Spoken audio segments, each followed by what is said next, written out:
नमस्ते, नमस्कार मेरे प्यारे दोस्तों, कैसे हो आप लोग? टाइम पास नहीं के यूट्यूब चैनल में आप लोग का स्वागत है।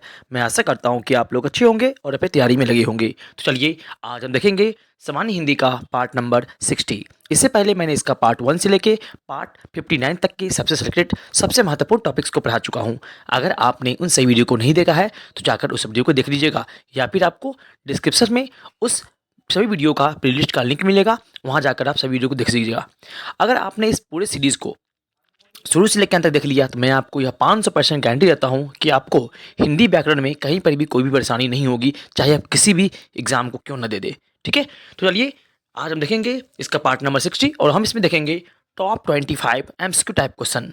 अगर आपने इस 25 में से 20 प्लस क्वेश्चन कर लिए तो मैं मानूंगा कि आपकी तैयारी बहुत अच्छी है। चलिए, मेरे दिल की वीडियो को शेयर करते हैं और देखते हैं आज का क्वेश्चन नंबर फर्स्ट। अगर आपको वीडियो अच्छा लगे तो प्लीज़ मेरे चैनल को सब्सक्राइब कर लीजिएगा और संपूर्ण हिंदी साहित्य का इतिहास बेसिक से एडवांस तक पढ़ने के लिए आप हमसे जुड़ जाइएगा। चलिए देखते हैं क्वेश्चन नंबर फर्स्ट। किस वाक्य में उचित विराम चिन्ह का प्रयुक्त हुए हैं? किस वाक्य में उचित विराम चिन्ह प्रयुक्त हुए हैं?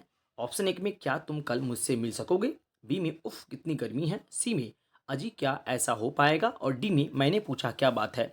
तो बताइए, इसमें से ऐसा कौन सा है ना वाक्य है जो कि सही विराम चिन्ह को है ना डिनोट करता है, यानी कि दर्शाता है। तो बताइए क्या होगा इसका राइट आंसर।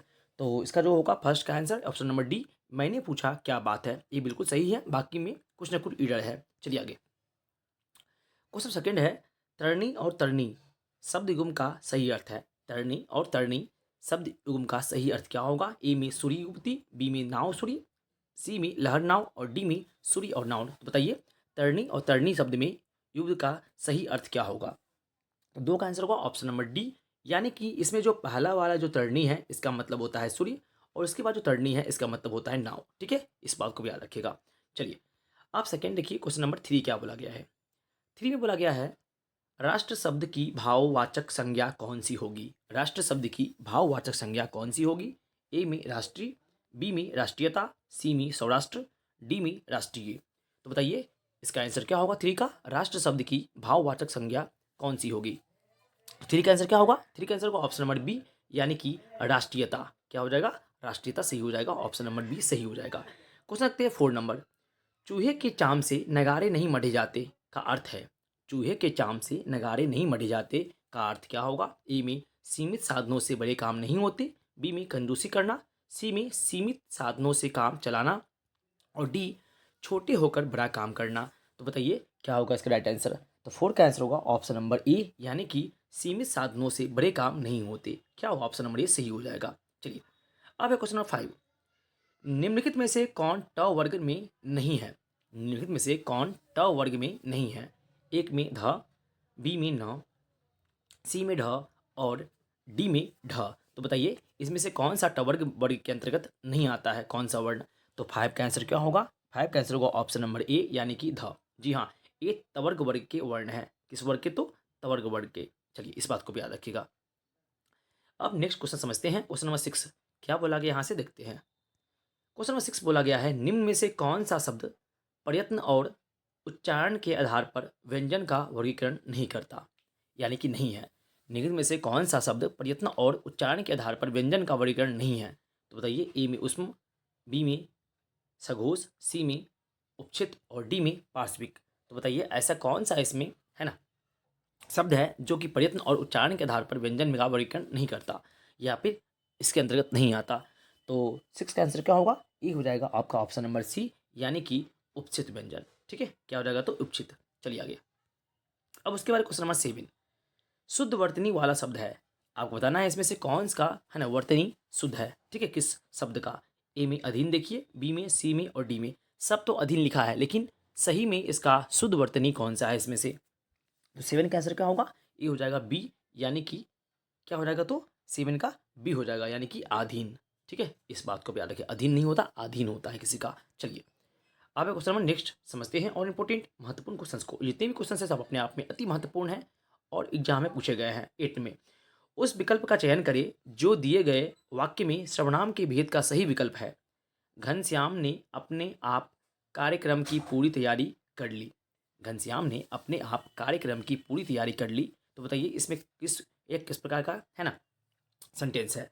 तो 8 में क्या होगा? यानी कौन सा इसमें सर्वनाम है, तो इट का आंसर क्या होगा, ए हो जाएगा, यानी कि निजवाचक सर्वनाम। ठीक है, कौन सा हो जाएगा, तो निजवाचक सर्वनाम, यानी कि अपने आप, स्वयं से। चलिए, अब क्वेश्चन नंबर 9, क्या बोला गया है, कौन सा अमानक वर्ण है, कौन सा अमानक वर्ण है। ऑप्शन एक में ख, ऑप्शन बी में घ, ऑप्शन सी में भ, ऑप्शन डी में ध। तो बताइए इसमें से कौन सा अमानक वर्ण है। तो 9 का आंसर क्या होगा, इसका आंसर होगा ऑप्शन नंबर सी, यानी कि भ। भ क्या है, अमानक वर्ण है। आगे क्वेश्चन देखते हैं 3 नंबर, अनुवाद में प्रयुक्त उपसर्ग है। अनुवाद में प्रयुक्त उपसर्ग कौन सा है, तो बताना है आपको कि अनुवाद में कौन सा उपसर्ग लगा हुआ है। एक में अनु, बी में अन, सी में अव और डी में अन, ये अ। तो बताइए क्या होगा, अनुवाद में कौन सा उपसर्ग लगा हुआ है।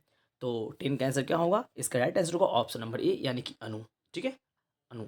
चलिए आगे देखते हैं। अब क्वेश्चन नंबर 11 में क्या बोला गया, देखिए यहाँ से, प्रतिकूल शब्द में कौन सा उपसर्ग प्रयुक्त है। प्रतिकूल शब्द में कौन सा उपसर्ग प्रयुक्त है। तो ए में प्र, बी में प्रति, सी में परि और डी में परा। तो बताइए प्रतिकूल शब्द में कौन सा उपसर्ग प्रयुक्त है। तो 11 का आंसर क्या होगा, इसका राइट आंसर होगा ऑप्शन नंबर बी, यानी कि प्रति। ठीक है, प्रतिकूल में प्रति उपसर्ग लगा हुआ है। करिए क्वेश्चन देखते हैं 12 नंबर, क्या बोला कि देखिए यहाँ से, जो सर्वनाम शब्द का वक्ता, श्रोता अथवा किसी अन्य व्यक्ति के लिए प्रयोग किया जाता है उसे क्या कहते हैं। जो सर्वनाम वक्ता, श्रोता अथवा किसी अन्य व्यक्ति के लिए प्रयोग किया जाता है उन्हें क्या कहते हैं। आपके ऑप्शन एक में है निजवाचक सर्वनाम, बी में अनिश्चयवाचक सर्वनाम, सी में संबंधवाचक सर्वनाम और डी में पुरुषवाचक सर्वनाम। तो बताइए 12 का आंसर क्या होगा। 12 का आंसर होगा ऑप्शन नंबर डी, यानी कि पुरुषवाचक सर्वनाम। ठीक है, ऑप्शन नंबर डी सही हो जाएगा।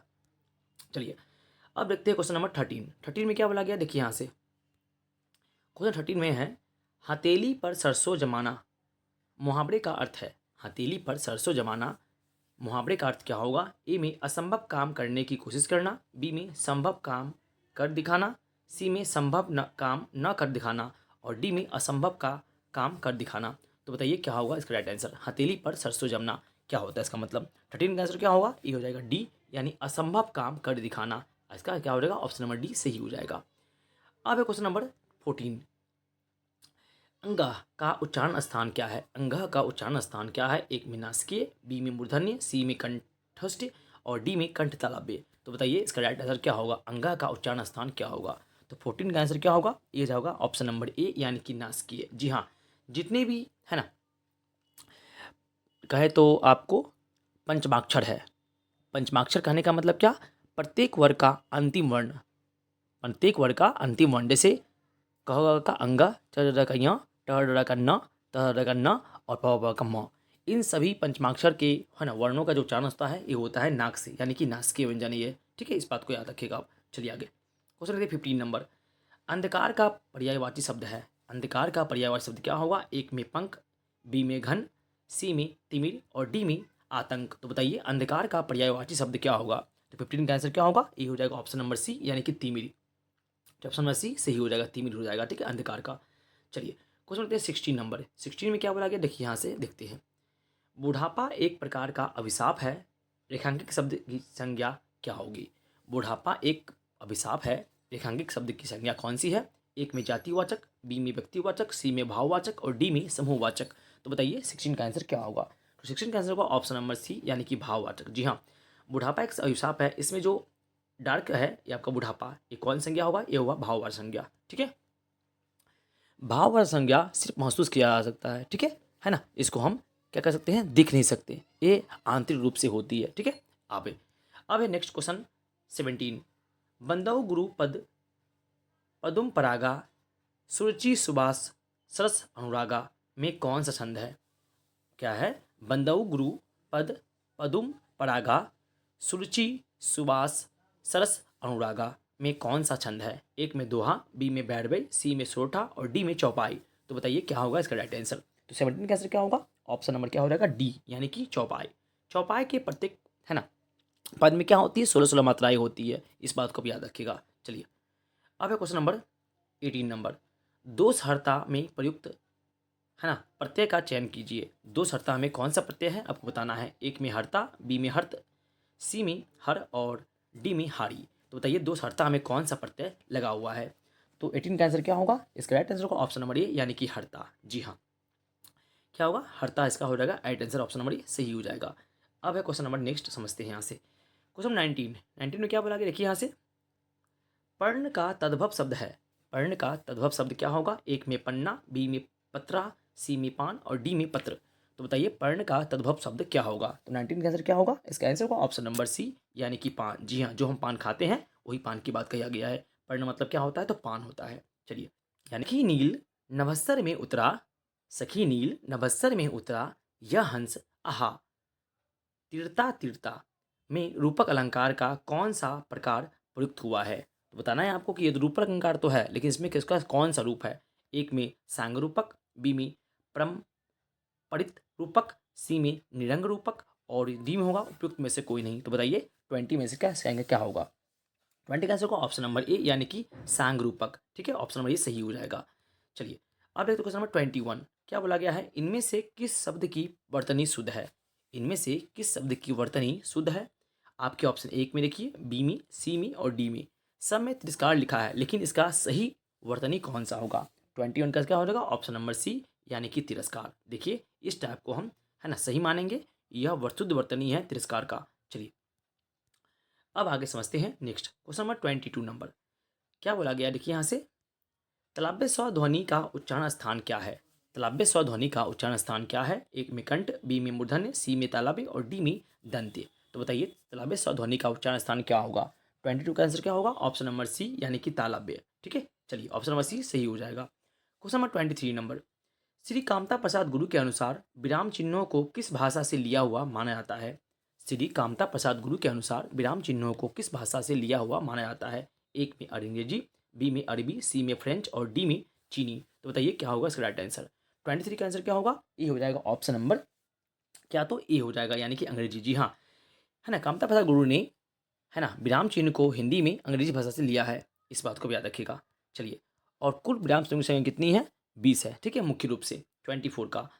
सावधान का सही संधि विच्छेद है। सावधान का सही संधि विच्छेद क्या होगा। ऑप्शन एक में सधन आवधन अवधान, बी में सधन अवधान, सी में सादोर वधान और डी में सावजोर धान। तो बताइए सावधान का सही संधि विच्छेद क्या होगा। 24 का आंसर क्या होगा, ये हो जाएगा बी, यानी सहजोर अवधान, यानी कि सावधान। चलिए ऑप्शन बी सही हो जाएगा। अब हम देखते हैं क्वेश्चन नंबर 25 और इस वीडियो का लास्ट क्वेश्चन, क्या बोला गया है, जनार्दन किसका पर्यायवाची है। जनार्दन किसका पर्यायवाची है। ऑप्शन एक में ब्रह्मा, बी में विष्णु, सी में राम और डी में कृष्ण। तो बताइए जनार्दन किसका पर्यायवाची शब्द है। 25 का आंसर क्या होगा, ये हो जाएगा बी, यानी कि विष्णु जी का। ठीक है, तो चलिए यहाँ पे आपके टॉप 25 क्वेश्चन समाप्त होते हैं। इसका नेक्स्ट पार्ट पढ़ने के लिए आप मेरे चैनल को सब्सक्राइब कर लीजिए और संपूर्ण हिंदी और संपूर्ण हिंदी साहित्य का इतिहास बेसिक से एडवांस तक पढ़ने के लिए आप हमसे जुड़ जाइए। तब तक थैंक यू, जय हिंद, वंदे मातरम।